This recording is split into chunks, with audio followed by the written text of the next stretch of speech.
nosso tema da Past Church, todo o mundo, é um legado que transforma.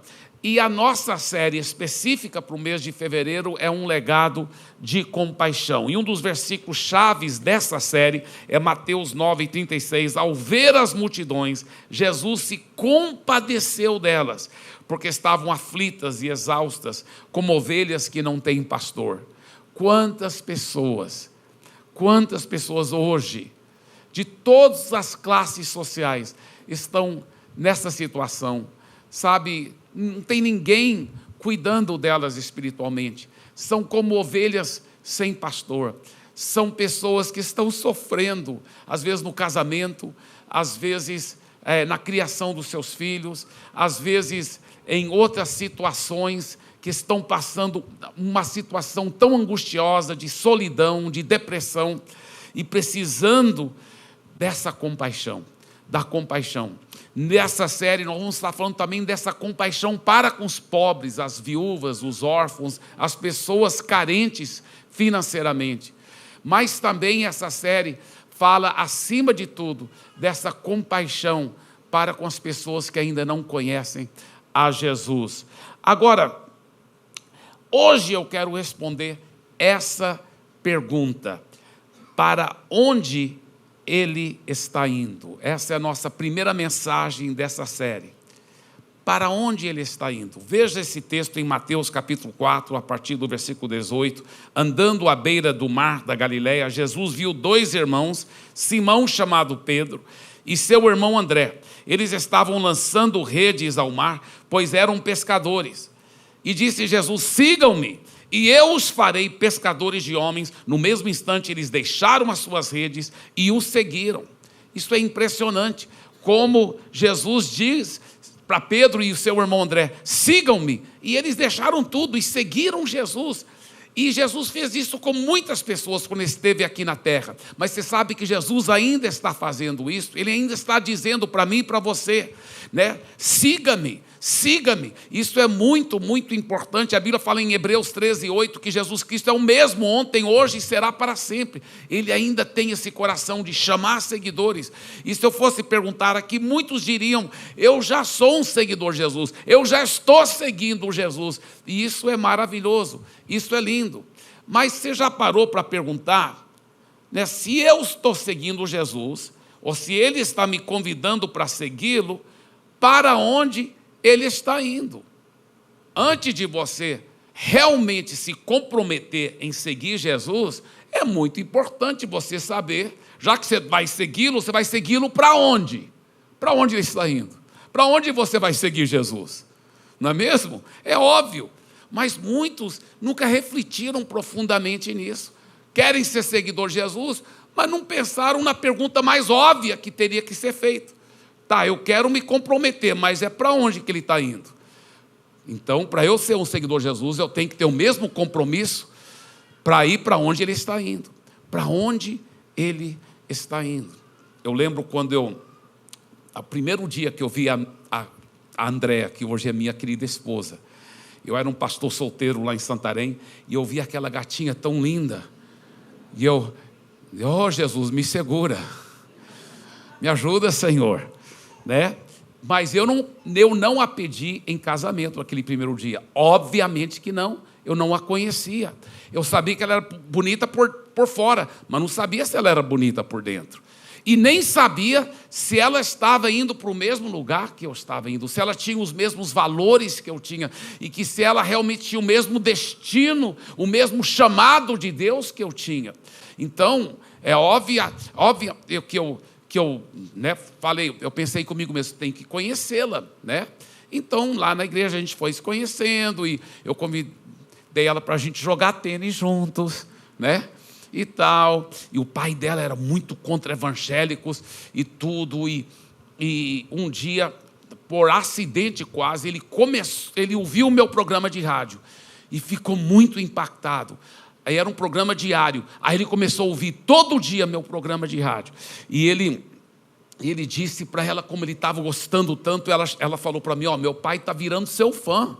E ele era tão contra evangélicos e agora está amando o seu programa. Eu pensei, uau, que oportunidade para ganhá-lo por Jesus. E eu fui lá na casa para visitá-lo, para falar de Jesus. Não era com santas segundas intenções não, viu, gente? Eu fui lá para falar com ele de Jesus. E eu fiquei visitando várias vezes e eu ganhei ele para Jesus.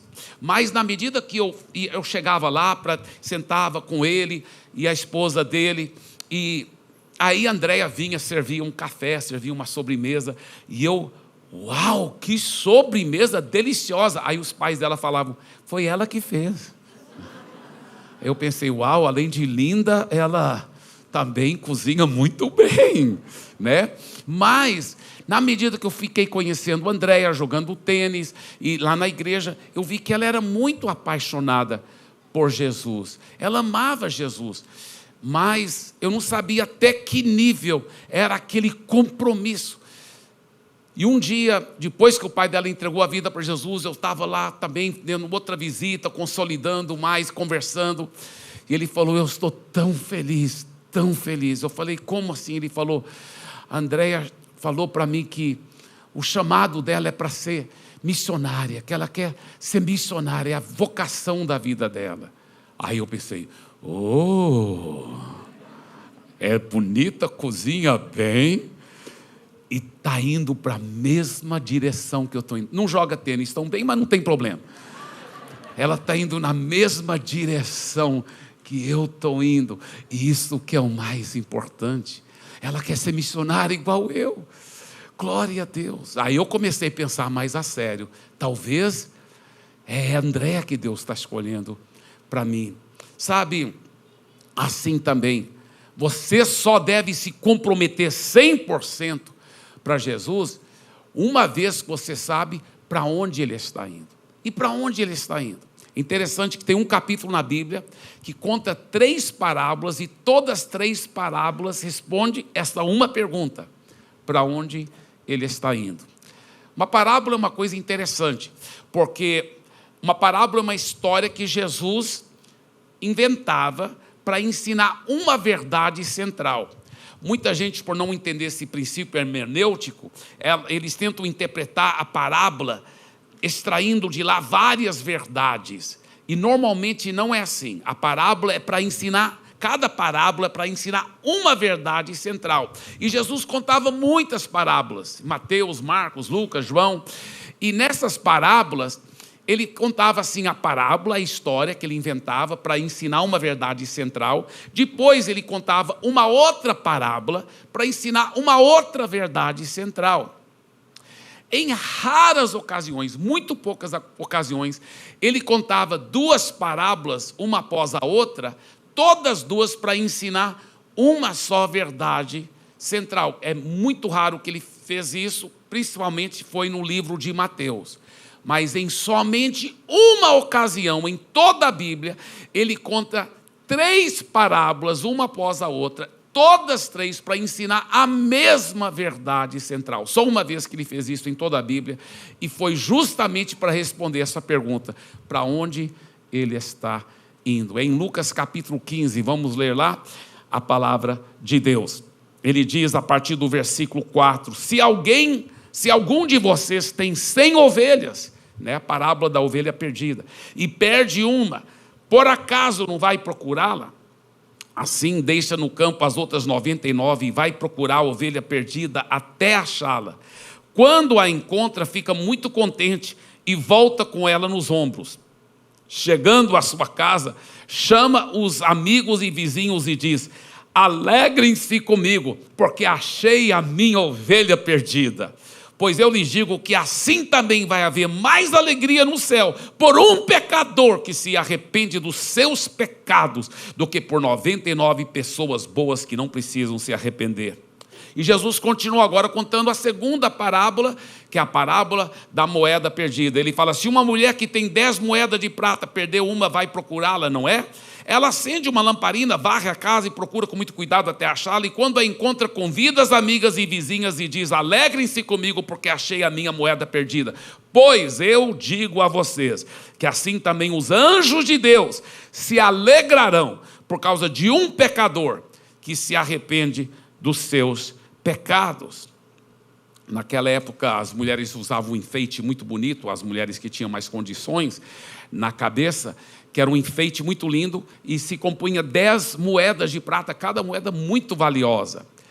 Então, ela tinha perdido uma e ela foi encontrá-la. Agora, a terceira parábola que Jesus conta, a primeira foi da ovelha perdida, a segunda da moeda perdida, e a terceira do filho perdido, também conhecido como filho pródigo.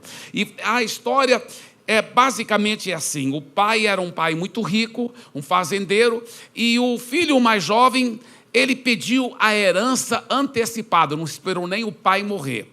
E o pai deu a herança para ele, a parte dele, e ele saiu para uma terra muito distante, onde o pai nem sabia onde ele estava, e lá ele torrou todo aquele dinheiro, gastou o dinheiro, seria hoje equivalente talvez a milhões e milhões de reais.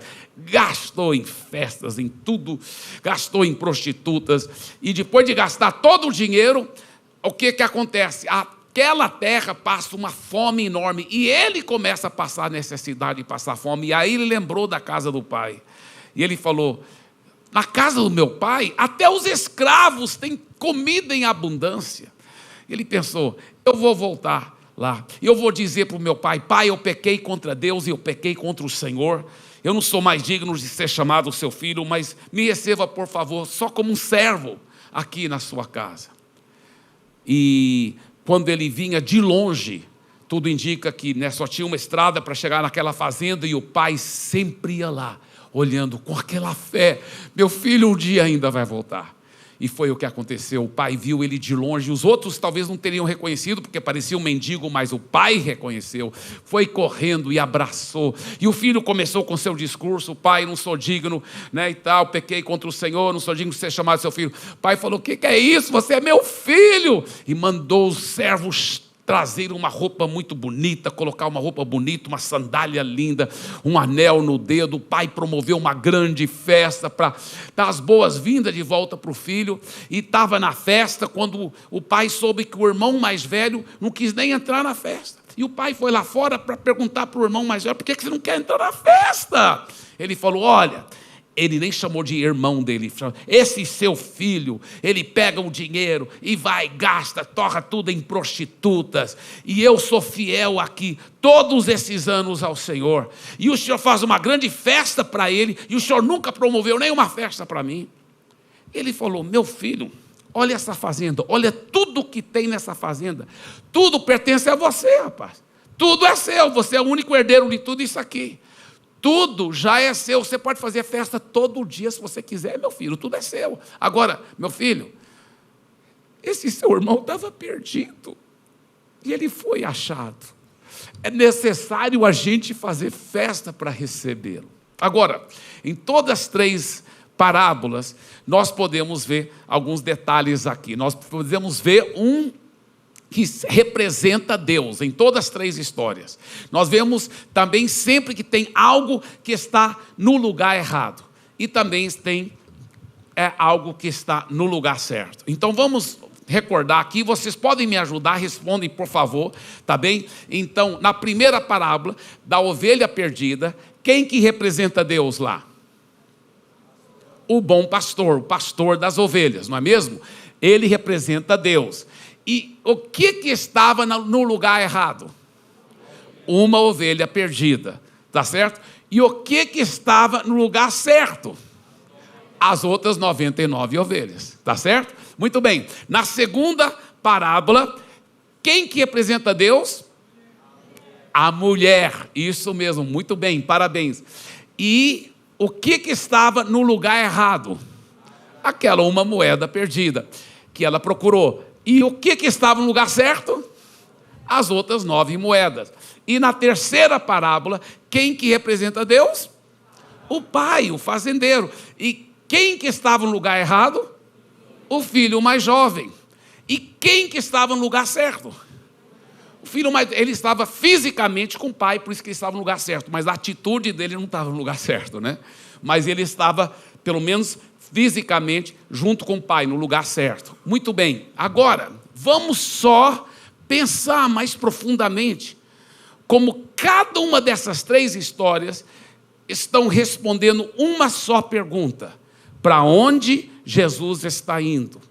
Veja como Jesus mostra o coração dele através de mostrar o foco de cada uma dessas 3 histórias. Na primeira história, o pastor de ovelhas, em vez de falar assim, essas 99 ovelhas, elas que são boas, aquela uma é problemática, ela sempre desvia, ela sempre se perde, eu não vou mais atrás dela não. Não, esse pastor não tem esse coração.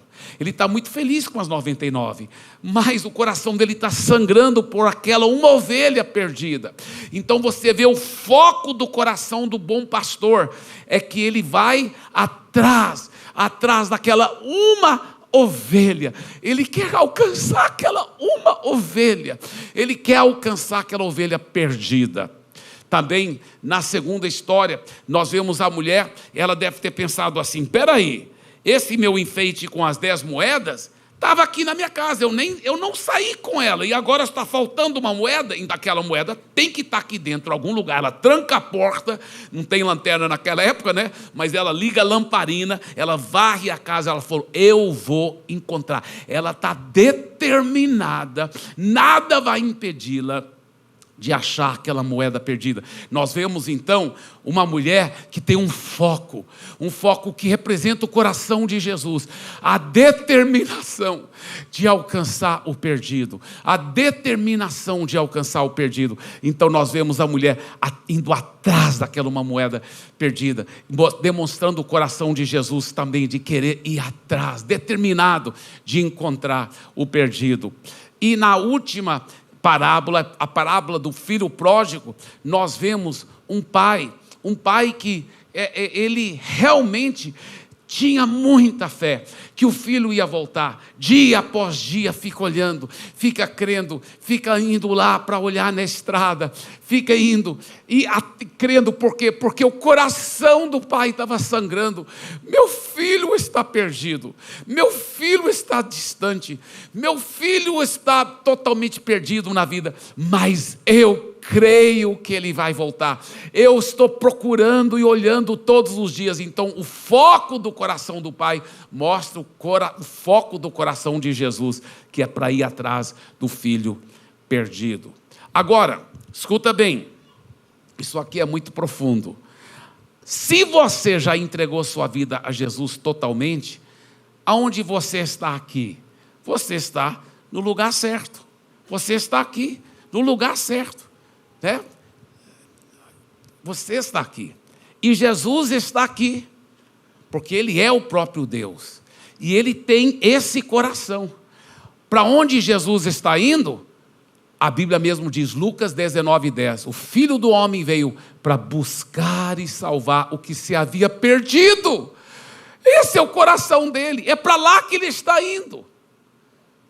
Aí, ele olha para você que está no lugar certo, e os olhos dele cruzam com seus olhos, e ele diz para você: siga-me, é para aqui que eu estou indo, para alcançar o perdido. Dê uma forte salva de palmas para Jesus, amém?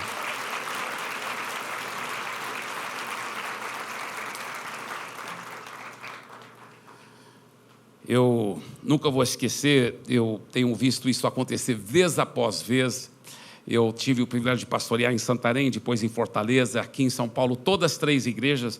Eu tenho visto e ouvido testemunhos poderosos como esse que eu vou contar para vocês. Aliás, ontem à tarde eu vi outro testemunho depois do culto aqui, eu vou contar para vocês daqui um pouco. Mas esse testemunho aconteceu lá em Santarém. Eu lembro que tinha um jovem que converteu, apaixonado por Jesus, e foi crescendo na vida, se tornou um microempresário. Deus estava começando a prosperar a sua vida, encontrou uma jovem da igreja, eles casaram e começaram a formar uma família, bem jovem, ele cheio de Jesus.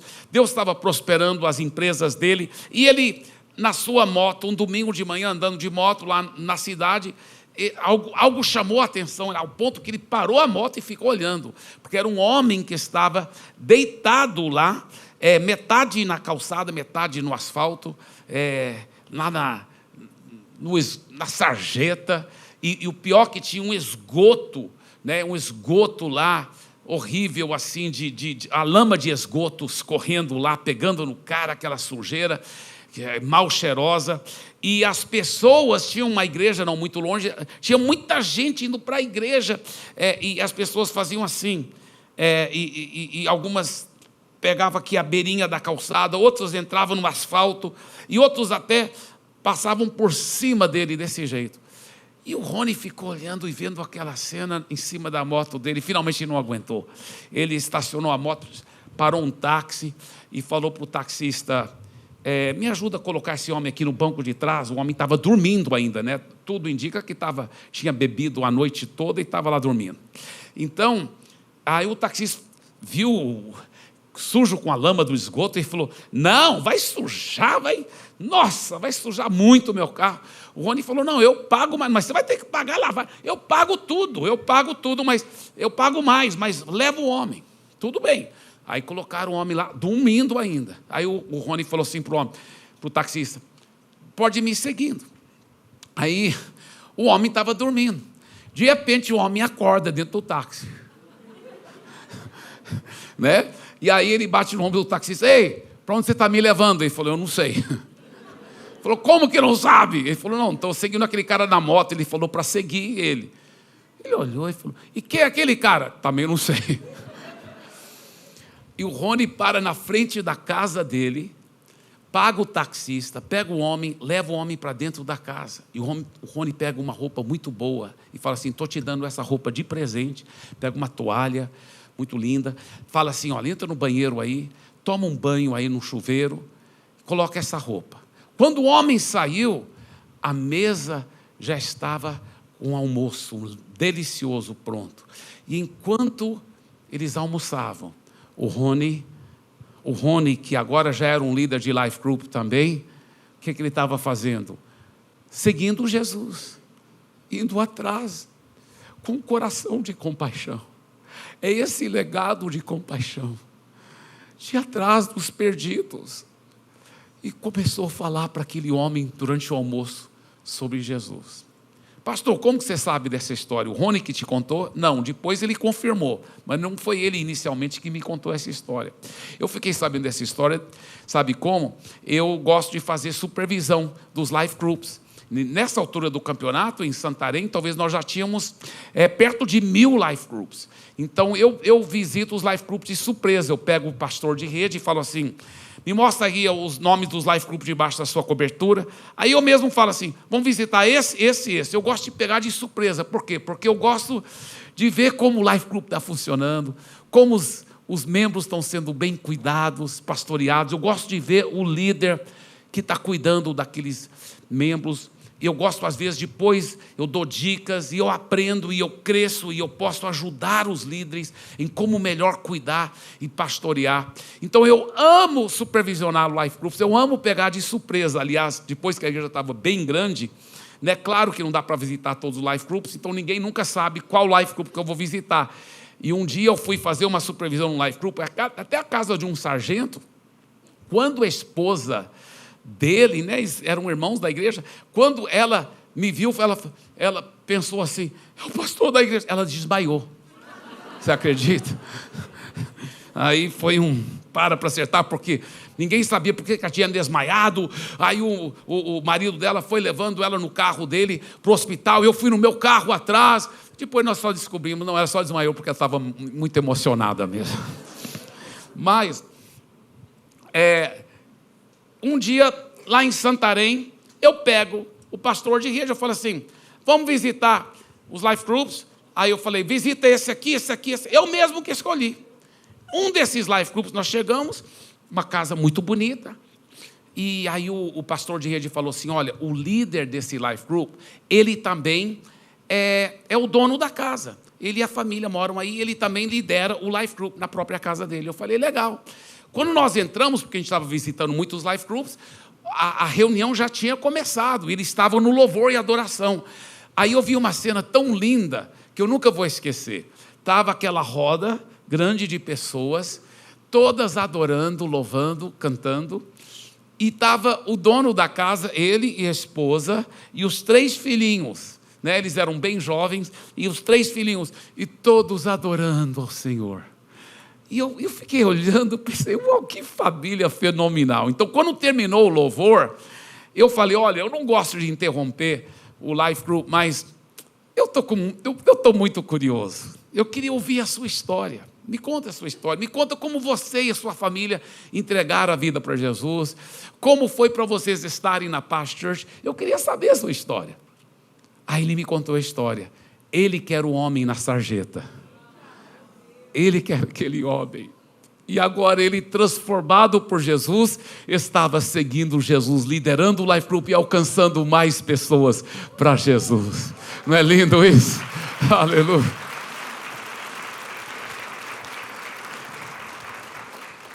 E depois o Rony foi crescendo como empresário, mas o Rony foi crescendo muito nos Life Groups, cuidando de tantos Life Groups. E o Rony deixou bem claro que ele tinha um chamado para a obra, para ser pastor. Então, quando eu mudei para Fortaleza com uma equipe, eu o desafiei para vir ser tempo integral. Ele foi receber bem menos financeiramente, mas foi como missionário conosco para Fortaleza. Depois que nós começamos aqui em São Paulo, ele ainda nos ajudou bem no comecinho, e aí foi enviado para Belo Horizonte. Hoje ele é o pastor da Paz Church em Belo Horizonte, para a glória de Jesus. Dê mais uma forte salva de palmas para Jesus. Agora, o Simão Pedro, que estava seguindo Jesus tão empolgadamente e de perto, teve um momento que ele começou a seguir Jesus, não da forma tão legal. Sabe qual foi esse momento? No momento pior da vida do Simão Pedro. Foi quando prenderam Jesus. A Bíblia fala em Mateus 26, 58, Pedro seguiu Jesus de longe até o pátio da casa do grande sacerdote. Entrou e sentou-se com os guardas para ver como aquilo ia terminar. Por quê? Porque Pedro, eles haviam prendido Jesus, tudo indica que eles iam matar Jesus como crucificaram, e agora Pedro pensou assim, já prenderam ele, vão matá-lo, não vão querer me matar também? E agora ele está seguindo de longe, está pensando na sua própria segurança. Ele não está agora seguindo de perto, com coração e com foco nos perdidos. O foco mudou, o foco agora está nele, na sua própria autopreservação, na sua própria autossegurança. E quantas vezes eu já fiz isso? Quantas vezes eu estava seguindo Jesus, mas eu perdi o foco de estar alcançando os perdidos, e comecei a pensar em mim mesmo, e de uma forma egoísta, e acabei nem me percebendo, que quando eu fui despertar, eu não estava seguindo Jesus de perto, eu estava igual Pedro, seguindo Jesus de longe. Quem segue Jesus de longe acaba seguindo sua própria carne, seu próprio ego, seu egoísmo de perto. Quem segue Jesus de longe acaba seguindo o diabo de perto. E por isso, é tão sério isso. Quantos e quantos cristãos estão assim? Ontem à tarde, quando nós começamos essa série, essa mesma mensagem eu preguei ontem, no primeiro culto, e depois do culto, eu estava orando com as pessoas, e essa senhora muito jovem, ela chegou para mim, e ela falou assim, pastor, algum tempo atrás, eu comecei a te ouvir no YouTube, ouvindo as suas mensagens, e eu achava que eu era uma evangélica, eu achava que eu estava seguindo Jesus muito de perto, mas ao ouvir a palavra de Deus, ela falou, meus olhos foram abertos. Eu me toquei que eu estava seguindo Jesus de longe, mas de tão longe, que na realidade, pastor, eu me toquei que eu nem era convertida de verdade. E ela falou, e eu entreguei a minha vida a Jesus. E eu fiquei ouvindo as suas mensagens, depois ela é de Santo André, ela falou, eu comecei a vir aqui, e congregar aqui, e ela falou, e aí minha vida foi transformada, porque eu encontrei esse cuidado, esse amor, essa preocupação com vidas, esse legado de compaixão. Ela disse, eu encontrei. E ela chorando, ela disse, minha vida mudou, eu já estou aqui agora 3 meses desde que eu comecei a congregar, minha vida está outra vida. E eu falei para ela, eu não vou falar seu nome, mas eu posso usar a sua história, posso contar para as pessoas seu testemunho? E ela falou, pode contar para as pessoas meu nome também, eu sou a Luciene de Santo André, Jesus transformou minha vida. Jesus transformou minha vida. Esse é o nosso Jesus. Toda hora estou ouvindo testemunhos assim. Depois dela teve um outro casal com uma história bem semelhante. E assim por diante. Jesus está fazendo algo muito, muito lindo, muito forte. Muitos aqui conhecem bem a história do Titanic. O Titanic até então foi o maior navio construído pelo homem. Mas não foi só o maior navio. Até então foi o maior objeto criado pelo homem. Quando o navio Titanic teve aquele acidente trágico que ele bateu no iceberg e começou a afundar, foi muito triste. Demorou 3 horas e meia para afundar. Mas logo, logo começaram a baixar os botes salva-vidas. Dizem que foi o segundo grande desastre. O primeiro foi o naufrágio. O segundo foi esse aqui. Olha o que aconteceu. Aqueles botes salva-vidas que foram baixando para a água, aqueles primeiros, tinham capacidade para 70 pessoas. Mas só foram, em vários deles, daqueles primeiros, 12 a 30 pessoas. E foram e afastaram. E não voltaram. E depois, a primeira hora, todos os botes salva-vidas que saíram na primeira hora, também foram não com a capacidade plena. Na realidade, eles dizem que a média foi metade só da capacidade da lotação. Você imagina? E olha o segundo grande desastre que eles dizem no Titanic. Primeiro foi o naufrágio. Segundo, foi que tantos botes salva-vidas que saíram na primeira hora, tantos e tantos, eles saíram com a metade da capacidade. E depois que o navio afundou, que tinha tanta gente naquela água gelada, no meio do gelo lá, morrendo, sabe quantos daqueles que voltaram para pegar aquelas pessoas? Aqueles barcos salva-vidas que tinham muito espaço ainda, sabe quantos voltaram? Somente um. Somente um. Foi o segundo grande desastre do Titanic. Mas sabe, isso representa o que hoje acontece, infelizmente, no meio de muitos que se chamam cristãos. Eu estou salvo, já entreguei minha vida a Jesus, eu estou no bote salva-vida, estou indo para o céu, agora eu ficar indo atrás, indo na favela, indo na comunidade carente ajudar as pessoas, evangelizando as pessoas, ajudando os outros, preocupado com os outros. Como nós temos sido egoístas. Você sabia que não é só as pessoas também nas comunidades carentes que precisam, as pessoas que trabalham com você, as pessoas que estudam com você na sua faculdade.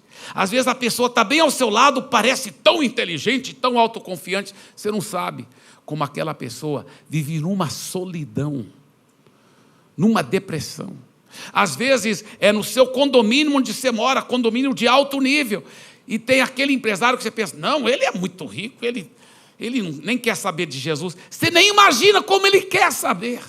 Ele está esperando você falar para ele, você não sabe o tanto que ele vive deprimido, o tanto que ele contempla cometer suicídio, que a esposa dele chora toda noite por causa do filho deles que está nas drogas. E alguém esperando. É tanta gente, é como ovelhas aflitas, que estão precisando desse amor, estão precisando de mim e de você, para irmos atrás. E se a gente fala, eu sou seguidor de Jesus, então se nós somos seguidores de Jesus, nós temos que ir para onde Ele está indo, e Ele está indo atrás dos que são perdidos. Com quantas pessoas você tem falado de Jesus ultimamente? Com quantas pessoas você tem falado e deixado o amor de Jesus transbordar para dentro deles? Convida para a igreja, convida para o Life Group, fala do amor de Jesus. Pelo amor de Jesus, se eu sou um verdadeiro seguidor de Jesus, eu só tenho uma forma que eu posso ter certeza que eu sou mesmo, depois de nascer de novo e estar debaixo do sangue de Jesus, é as ações exteriorizar isso. Se eu sigo Ele, eu estou seguindo para onde Ele está indo. E para onde Ele está indo? Para buscar e salvar o perdido. Agora, a boa notícia é que lá no Titanic teve um outro quadro muito diferente. Esse quadro era com o evangelista John Harper. O evangelista escocês John Harper, que também era um pastor batista, ele havia sido convidado, ele já era muito famoso, havia sido convidado para pregar em Chicago, uma grande campanha para ganhar muita gente para Jesus. E ele estava no navio. Ele estava no navio com a sua filhinha, a Annie Harper. A esposa dele já havia falecido.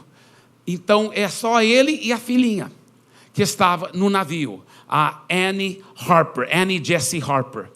E ela tinha 7 anos de idade, ele com 39 anos de idade, estava no navio.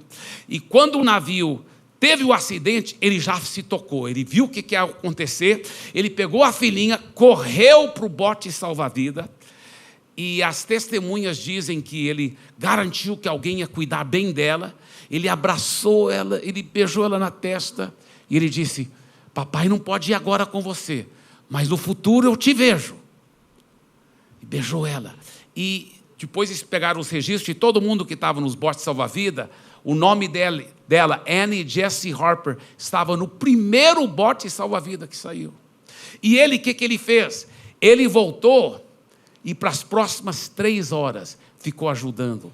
E dizem que o que ele gritava, ele abatia nas portas dos camarotes, porque muitos passageiros estavam dormindo. Ele batia e falava: acorda, o navio está afundando.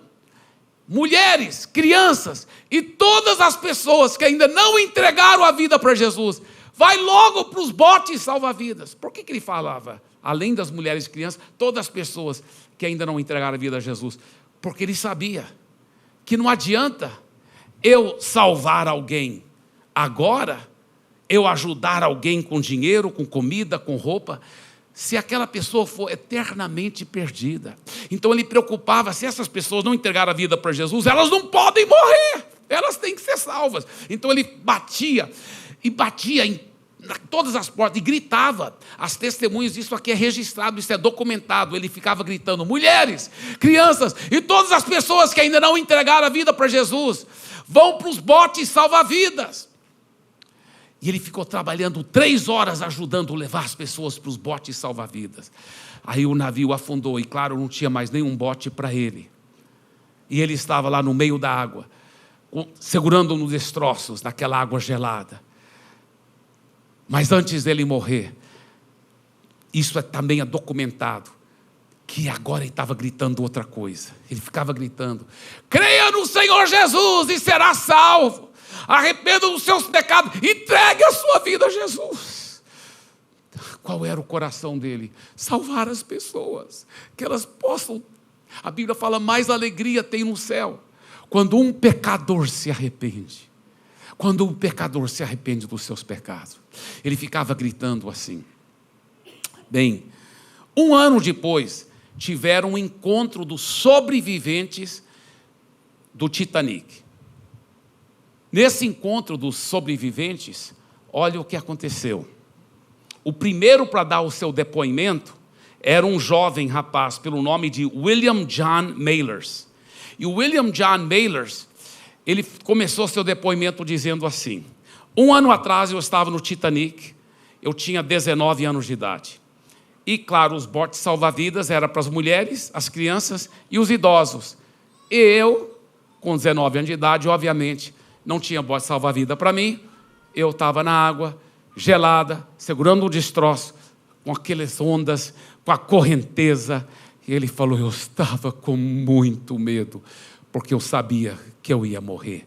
E eu não estava preparado para morrer. Eu sabia que eu ia morrer.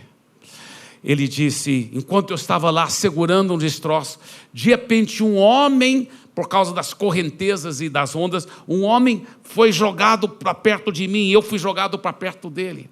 Depois foi documentado que esse homem realmente era o evangelista John Harper. E esse homem gritou para mim e disse: meu filho, você conhece a Jesus? Entrega a sua vida a Jesus. Arrependa dos seus pecados, entrega a sua vida a Jesus. Você conhece a Jesus? Aí as ondas levaram e separaram os dois de novo. Aí ele falou, e aí eu fiquei pensando: Eu não conheço Jesus. Realmente eu preciso entregar minha vida para Jesus. Como que eu faço isso? De repente, as correntezas trouxeram o homem de volta e falou: e agora, meu filho, já conhece Jesus? E ele falou: não, honestamente, eu não conheço a Jesus ainda. E eu falo: então, você pode fazer agora. Arrependa dos seus pecados. Entrega a sua vida para Jesus agora mesmo. Diga para Ele que você está entregando sua vida para Ele. E aí, as correntezas foram separando os dois. E a última coisa que foi registrado, que qualquer pessoa ouviu, foi o que aquele rapaz ouviu do John Harper. A última frase, ele gritando: creia no Senhor Jesus e você será salvo. E aquele rapaz, no seu depoimento, disse: naquela noite, eu fui salvo 2 vezes. A primeira vez, depois que a correnteza levou aquele homem, eu fiz o que ele falou. Eu arrependi dos meus pecados. Eu entreguei minha vida totalmente para Jesus. Eu nasci de novo. Ele disse: essa foi a primeira e a mais importante salvação. E logo depois que eu fiz isso, chegou um bote salva-vidas. O único bote que voltou bem para a região onde ele estava. E me salvou. Essa foi a segunda salvação. Naquela noite eu fui salvo 2 vezes. Muito forte, né? Dê para Jesus mais uma forte salva de palmas.